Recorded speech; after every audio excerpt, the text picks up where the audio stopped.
Mungkin ada yang mau bertanya. Ada waktu 2 jam untuk tanya jawab. Silakan. Assalamualaikum warahmatullahi wabarakatuh.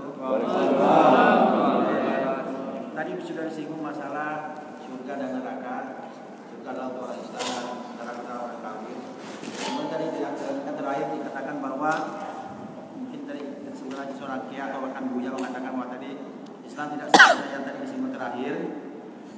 Pertanyaan saya, bahkan dia berani mengajak jangan takut Murtad. keluar dari Islam, artinya jangan takutlah. Yang di kata terakhir itu dia mengatakan bahwa jangan takut keluar dari Islam. Yang Pak Kiai dan Pak Buya tadi sudah mengatakan itu. Apakah ini bisa bagian daripada Islam Nusantara atau bagaimana? Dia berani mengatakan bahwa jangan takut keluar dari Islam.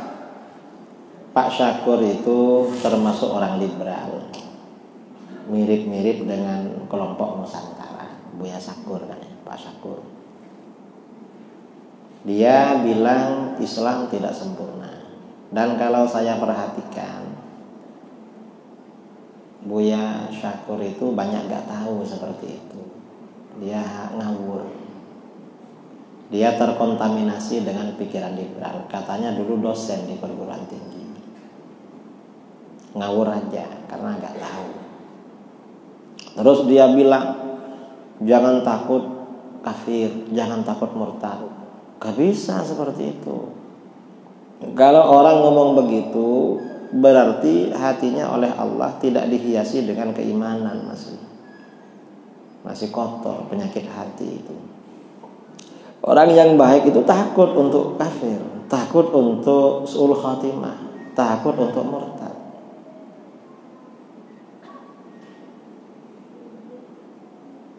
Jadi seperti itu. Itu ngawur itu. Kalau orang bilang agama Islam gak sempurna, itu murtad saudara, kafir. Mengapa? Karena berarti menentang Al-Quran. Al-Quran Allah bilang, berfirman Islam ini sempurna. Kok dia bilang gak sempurna? Berarti agamanya beda dengan Al-Quran. Hati-hati. Memang begini, di zaman akhir ini, zaman akhir seperti sekarang itu banyak fitnah. Fitnah yang paling bahaya itu fitnah akidah. Fitnah akidah dari iman berubah menjadi kufur. Dalam hadis riwayat Imam Muslim, Rasulullah SAW bersabda, "Baliru bil a'mali fitanan kaqita'il lailil muzlim." Segeralah kalian melakukan amal-amal soleh, jangan sampai kedahuluan fitnah-fitnah. Di mana fitnah-fitnah itu seperti potongan-potongan malam yang gelap. Kalau mau beramal segera, khawatir berubah pikirannya. Mau menyumbang masjid segera, besok aja, lusa aja, akhirnya berubah kan nyumbang. Mau memondokkan anaknya mau segera berangkatkan. Mengapa? Khawatir berubah, diajak teman-temannya akhirnya berubah. Karena kalau ada fitnah ini di akhir zaman bagaikan potongan-potongan malam yang gelap. Apa potongan-potongan malam yang gelap? Artinya antara gelap dan terang berpotong-potong, gelap terang, gelap terang, gelap terang, membingungkan. Kita ini misalnya mau keluar rumah, kalau gelap sekalian enak sudah, tinggal kita bawa santolok, bawa apa namanya? Senter ya, bawa senter. Atau mau keluar terang, ya enak sudah, karena sudah terang. Yang repot itu kayak terang, kayak gelap. Nanti gak bawa ya gelap, nanti bawa ya terang, kan membingungkan itu. Nah, maksudnya bagaimana? Ada ucapan-ucapan kufur, ucapan-ucapan menyesatkan. Yang mengucapkan itu orang-orang yang ditokohkan, makanya membingungkan. Katanya berbicara begini kufur, itu kan yang ngomong kok Buya, kok Kiai misalnya. Katanya berbicara begini menyesatkan, itu yang berbicara kok istrinya Kiai, Bunyai. Ini membingungkan. Nah, akibat dari fitnah seperti ini, dalam hadis tadi, yumsir rajulu mu'minan wa yusbihu kafiran. Seorang laki-laki sore harinya masih mukmin, besok paginya berubah menjadi kafir. Mengapa? Ya karena dia mengucapkan kalimat kufur atau kagum dengan orang yang seperti itu. Akhirnya kafir juga. Wa yusbihu mu'minan wa yumsi kafiran. Ada orang pagi-pagi beriman, sorenya berubah menjadi kafir. Mengapa? Terpengaruh dengan orang-orang yang titelnya tinggi, sementara pendapatnya kufur. Nah, mengapa orang-orang begitu? Orang-orang menjadi fitnah, menyebarkan kata-kata kufur. Yabi'u ahadukum dinahu bi'aradin minad dunya. Salah seorang kamu menukar agamanya dengan benda dunia. Artinya apa? Orang yang mengucapkan kata-kata seperti itu ada yang bayar. Miliaran itu bayarannya. Bukan 1 juta, 2 juta, 3 juta, bukan. Yang seperti itu mahal. Nah, dan di akhir zaman ini ya, hati-hati. Karena kalau ada orang alim seperti itu merobohkan Islam. Orang alim terpeleset. Kata Sayyidina Umar, diriwayatkan oleh Imam Ad-Darimi dalam sunannya. Sayyidina Umar bin Khattab berkata, yahdimul Islam thalathun. Islam itu dirobohkan oleh 3 orang. Dan bukan orang kafir yang merobohkan, orang Islam semua. Siapa? Yang pertama zallatul alim, terpelesetnya orang alim. Ada orang alim terpeleset, akhirnya jamaahnya terpeleset semua. Roboh Islamnya. Makanya kata ulama salaf, zallatul alim, zallatul alam. Terpelesetnya orang alim, terpelesetnya orang di dunia. Karena orang yang kagum, yang percaya terpeleset pula. Memang ada seperti itu. Itu orang alim tapi terpeleset. Makanya sabda Rasulullah SAW, ittaqu zallatal alim wantaziru fai'atahu. Jaga diri kalian dari terpelesetnya orang alim. Kalau ada orang alim terpeleset, jangan diikuti, nggak boleh memang. Ya udah, karena Islam akan roboh dengan itu. Yang kedua, yang merobohkan Islam yang kedua apa? Wajidalul munafiki bil Quran. Orang munafik memperdebatkan isinya Al-Quran. Kaum munafik, dia mengaku-ngaku Islam, tetapi hatinya mendukung atau menyimpan akidah-akidah kufur. Itu munafik namanya. Dalilnya Al-Quran, tapi gak sesuai. Ini contoh ya, contoh orang munafik berdebat dengan Al-Quran. Orang-orang liberal. Orang-orang liberal ini menyebarkan ajaran liberal itu pakai Al-Quran. Gak sesuai. Gak sesuai. Di dalam contohnya, munafik ini kan orang liberal kan? Ya, orang Nusantara itu. Orang Nusantara. Menurut orang liberal, laki-laki dan perempuan derajatnya sama.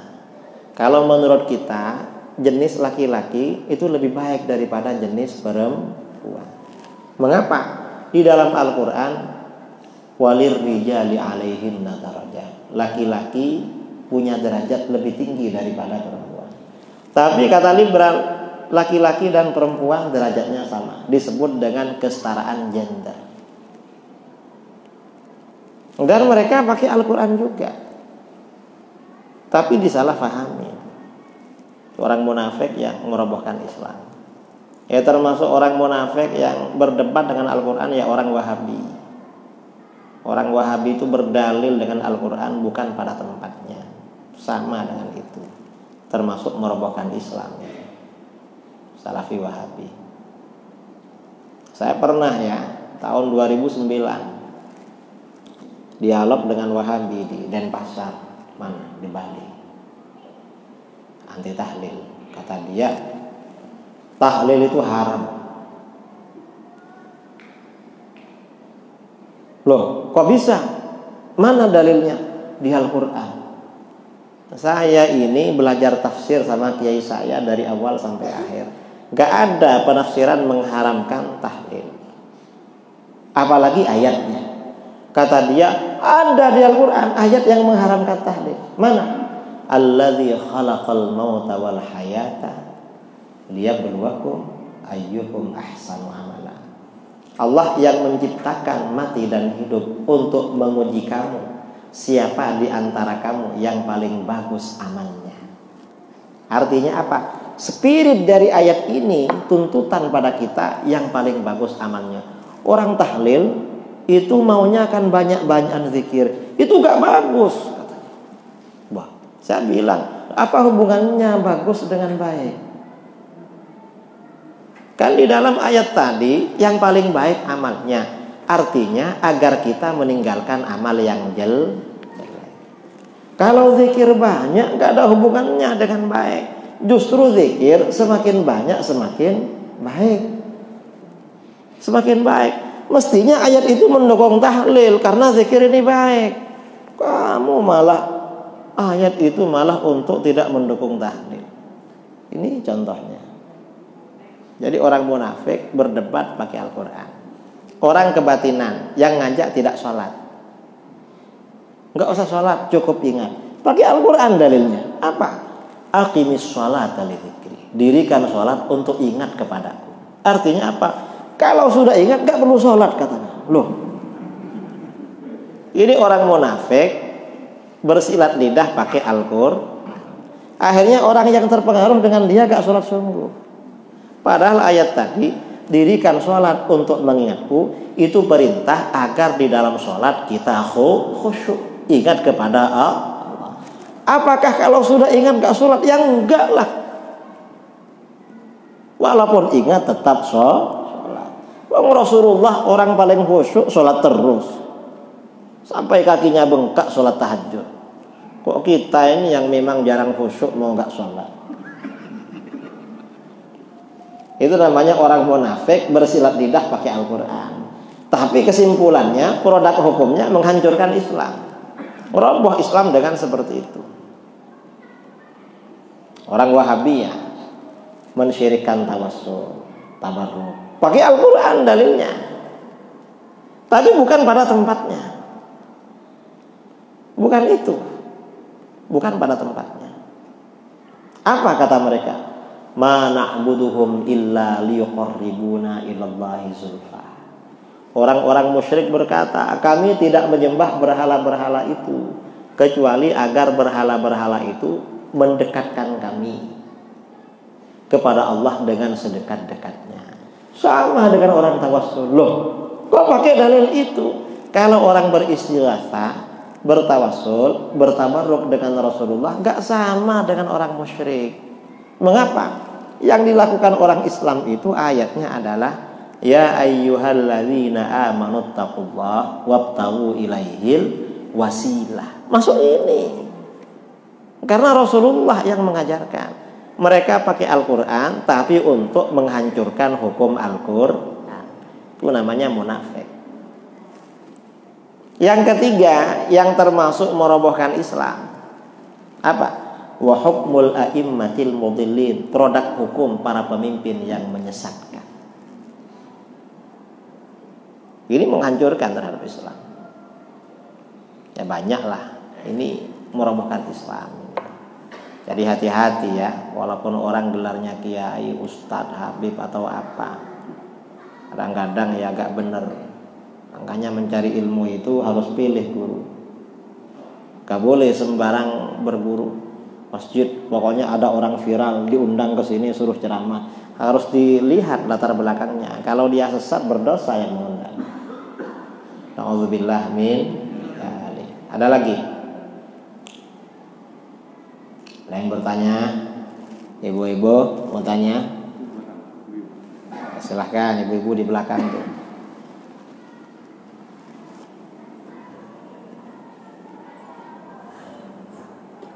Assalamualaikum Ustaz.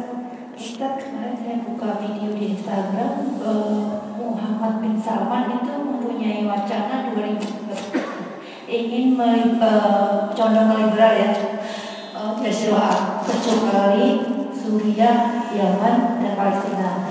Nah, itu kan berarti dia bercita-cita itu mengeropakan Jazirah Arab. Apakah itu pertanda bahwa Imam Mahdi akan segera keluar, Ustaz? Terima kasih. Assalamualaikum warahmatullahi wabarakatuh. Jadi memang fenomena yang terjadi sekarang itu memang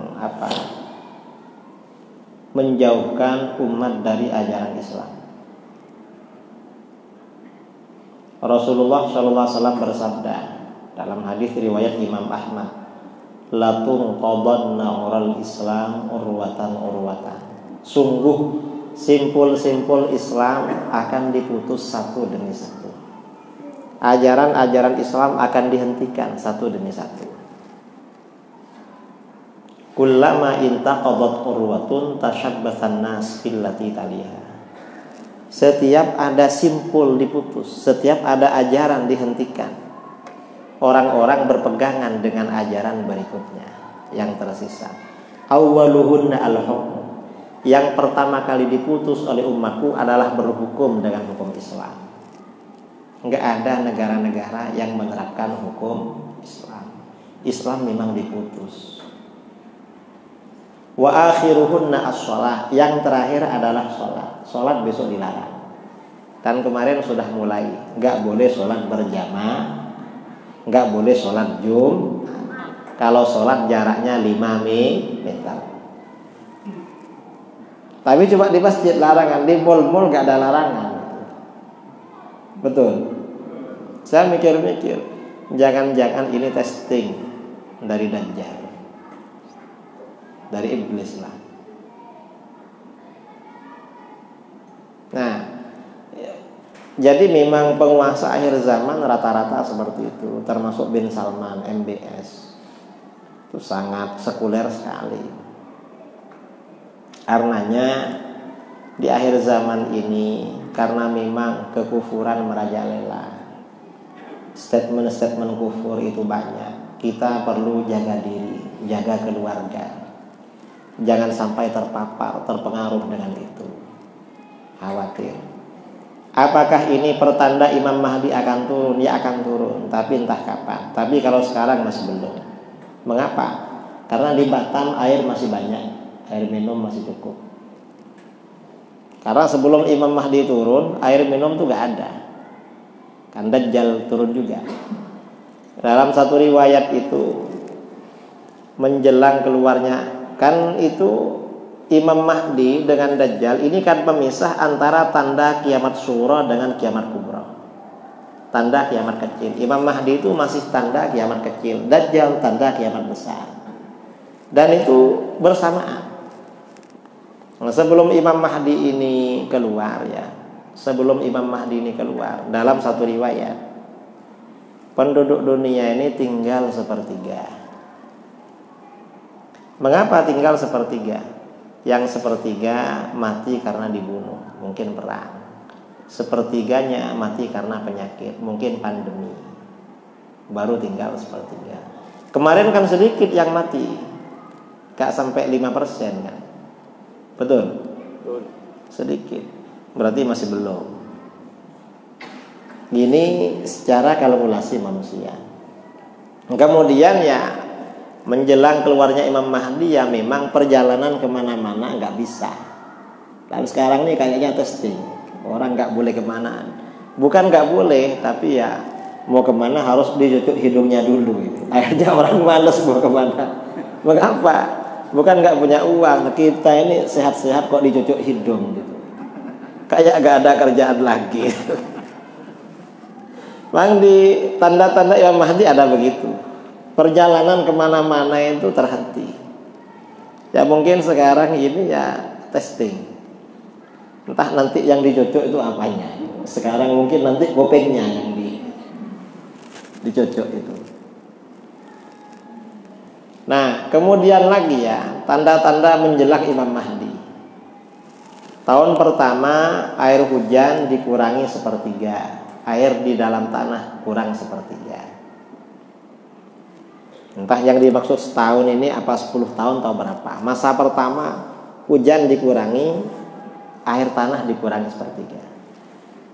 Fase berikutnya kurang sepertiga lagi. Air dalam tanah dikurangi, air hujan dikurangi. Fase berikutnya diambil sepertiga, airnya habis. Dan betul memang saudara, di Jember nih, saya kan dari Jember. Di Jember itu tahun 80-an, laporan dari PDAM, kantong-kantong air di tanah di Jember itu ada di 30 titik. 5 tahun yang lalu kata PDAM tinggal 17. Kan sudah lebih sepertiga kurangnya. Kan di Batam kemarin hampir habis kan air ya. Air di mana itu? Hah? Di waduk. Waduk itu kan hampir habis. Tapi banyak lagi, berarti Imam Mahdi belum turun itu. Masih banyak lagi. Kalau udah habis gak ada yang mau minum, baru mau turun itu. Karena setelah itu Dajjal yang keluar itu. Jadi masih, ya akan keluar juga, tapi ya kalau sekarang masih belum. Masih belum. Ada lagi, pertanyaan lagi. Ya ibu-ibu yang sebelah kanan tuh.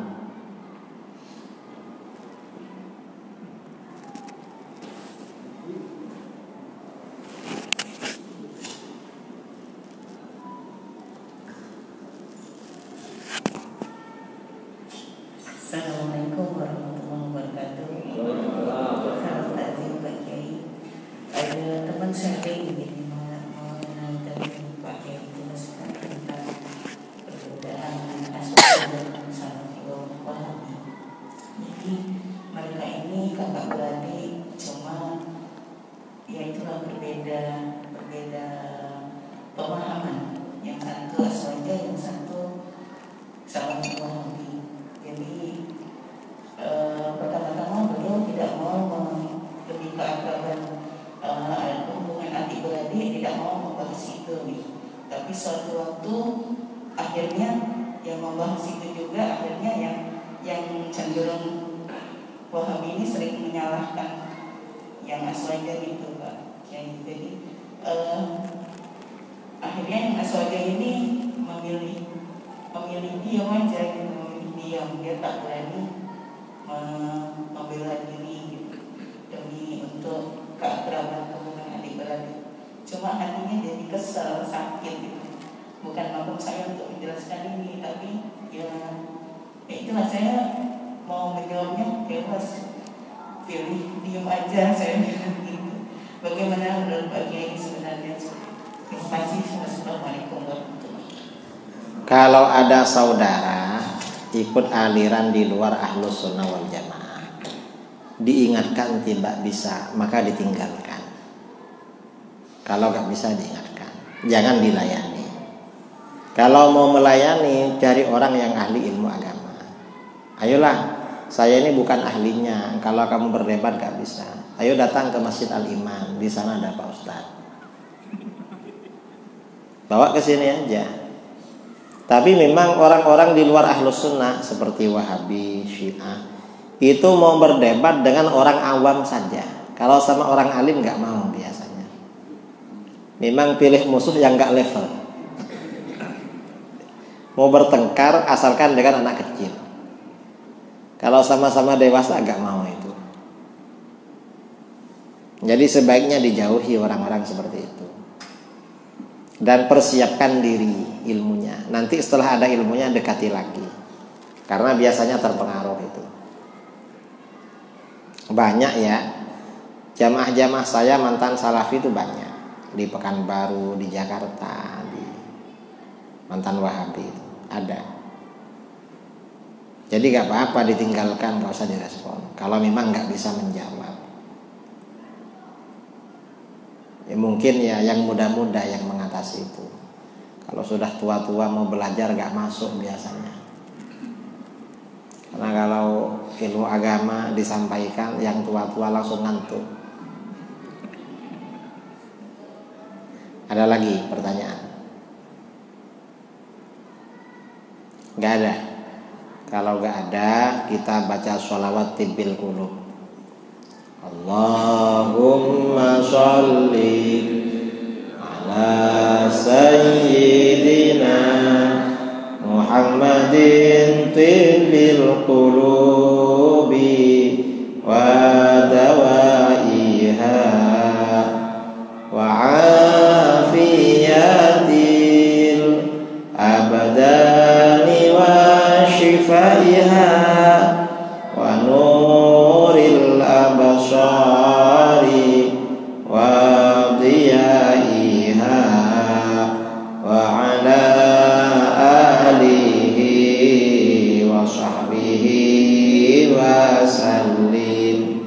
baca sholawat nariyah.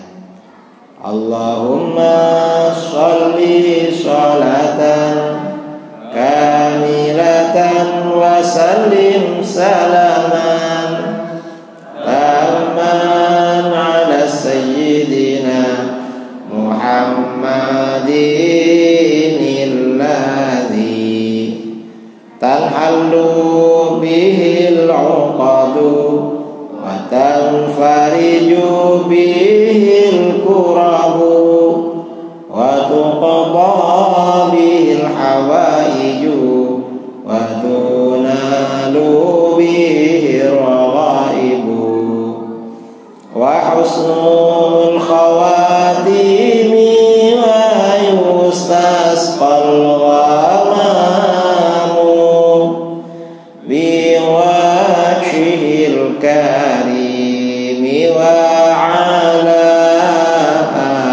alihi wa sahbihi fi kulli lamhatin wa nafasi wa nafasin bi'adadi kulli ma'lumin lak. Ada yang mau bertanya lagi? Wah ini Pak Raja. Baik, assalamualaikum warahmatullahi wabarakatuh. Tadi saya sampaikan waktu saya buat acara tadi Ustaz, memang kerisauan kita semua pada hari ini melihat jalur baru pemerintah kita. Ini waktu 2024 masih lumayan lama ini, semakin semakin risau gitu. Sementara sebelah kiri beliau, wapres kita mantan ketua MUI lagi. Terus sebenarnya seperti apa? Ustaz? Apa sih yang sudah terjadi dan bagaimana sikap kita menghadapi dia begini? Boleh nggak kita mendoakan yang jelek-jelek pada beliau? Iya, banyak tuh yang di luar sana. Udah apa ya? Gerah banget gitu rasanya kayak gimana gitu. Sebenarnya apa nih? Apa ya? Saran, arahan atau apa supaya kita melakukan seperti apa? Kalau didiamin ini kita nggak tahu ya ujungnya seperti apa ini. Pengen cepat-cepat diganti gitu. Gak usah dia lagi gitu ya. Kalau bisa akhir tahun ya. Iya. Kalau besok. Jadi ingin dengar dari Pak Kiai gitu lah. Gimana nih? Bagus itu gimana nih? Apa yang kita lakukan? Mungkin melakukan sholat apa ya? Sholat hajat secara nasional misalnya. Menghadapi pemimpin yang zalim itu, kita harus banyak bertaubat kepada Allah. Mengapa begitu? Karena tampilnya pemimpin itu akibat maksiat yang dilakukan oleh rakyat.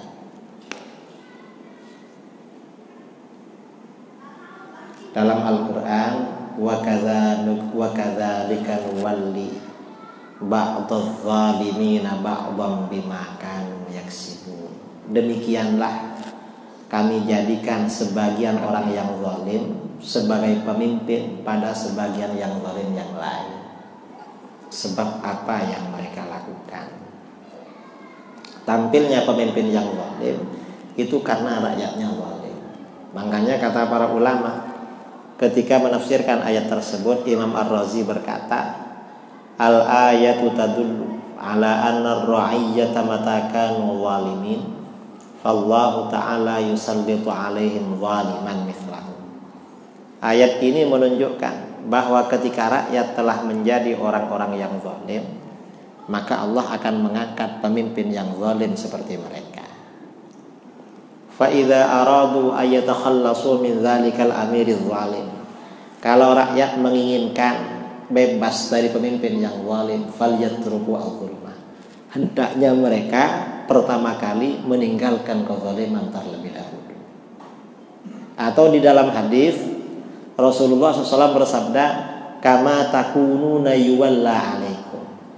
Seperti keadaan kamu semua, diangkatlah pemimpin oleh Allah buat kamu. Kalau rakyatnya korupsi, pemimpinnya juga korupsi.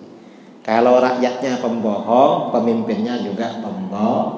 Itu gambaran kita semua sebenarnya itu. Miniatur ya, pemimpin itu miniatur dari keadaan rakyat secara umum. Ya mau diapakan? Kita ini kadang pilihan, yang dipilih dua, suruh pilih salah satunya. Satunya mulut buaya, satunya mulut singa. Kira-kira kalau disuruh pilih antara mulut buaya sama mulut singa, pilih yang mana? Ambil buaya tapi yang ompong. Ya gak bisa begitu. Kita ini banyak bertobatlah kepada Allah. Mudah-mudahan nanti kita diberi pemimpin yang baik. Amin Allahumma amin.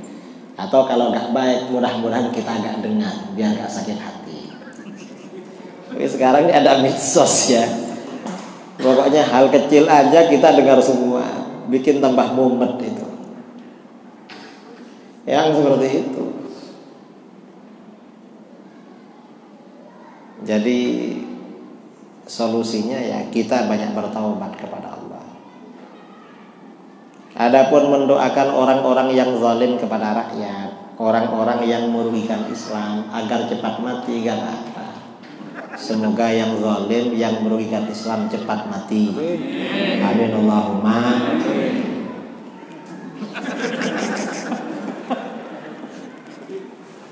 Ujung-ujungnya kita juga yang salah Ya kira-kira begitulah.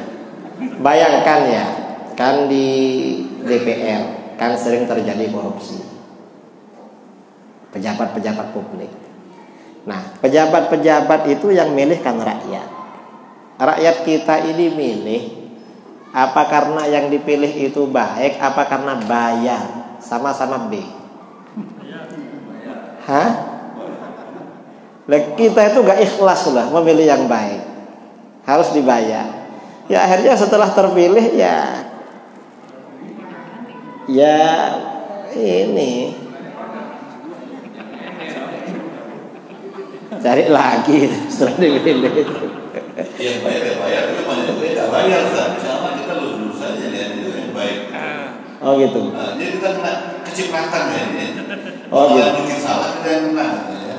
Hal ini Pak, coba masalah buzzer Pak. Oke. Kalau dia benar, mungkin dia bayar buzzer. Kalau dia benar, mau sengaja dari awal, memang dia bikin salah gitu, bikin nyalahin gitu ya. Ya, mau apa lagi emang begitu ya.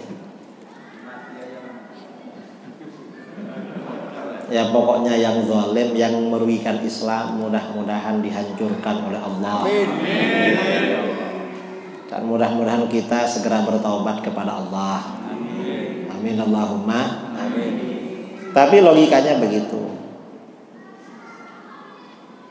Logikanya begitu. Atau kita doakan mudah-mudahan pemimpin kita hatinya berubah menjadi orang soleh. Amin Allahumma amin. Ya kita harap. Karena dunia ini yang mengatur Allah. Ke depan ini bagaimana kita gak tahu. Pada abad ke-7 tentara Tartar itu menyerang negara-negara Islam. Yang gak diserang itu Mekah, Madinah dan sekitarnya. Sampai Syria dihancurkan. Sampai khilafah di Baghdad dihancurkan. Ditaklukkan itu. Lama-lama setelah semuanya takluk, Raja Tartar masuk Islam. Malah menyebarkan Islam habis itu. Kan nggak tahu kan skenario Allah itu. Skenario Allah kita nggak tahu. Ke depan nih kira-kira bagaimana. Cuma keadaan sekarang, yang sekarang banyak yang tidak memuaskan. Itu aja. Memang seperti itu. Ya kita berharaplah nanti dapat pemimpin yang soleh. Yang ada mudah-mudahan soleh. Habis ini. Kalau enggak ya mudah-mudahan diganti dengan yang soleh. Harapan aja lah nanti. Berharap kepada Allah itu dapat pahala walaupun enggak dikasih.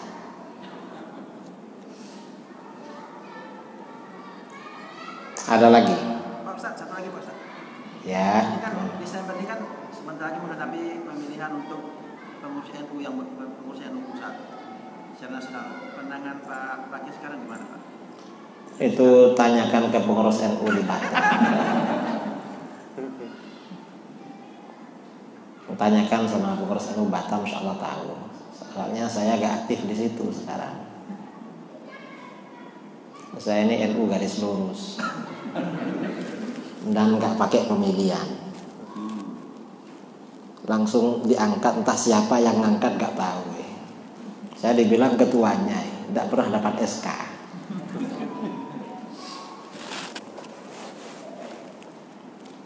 Kita gak perlu terlalu memikirkan siapa yang jadi ketua NU, karena ya sama saja lah.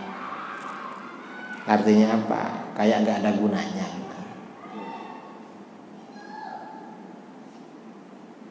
Jadi gak perlu dipikirkan.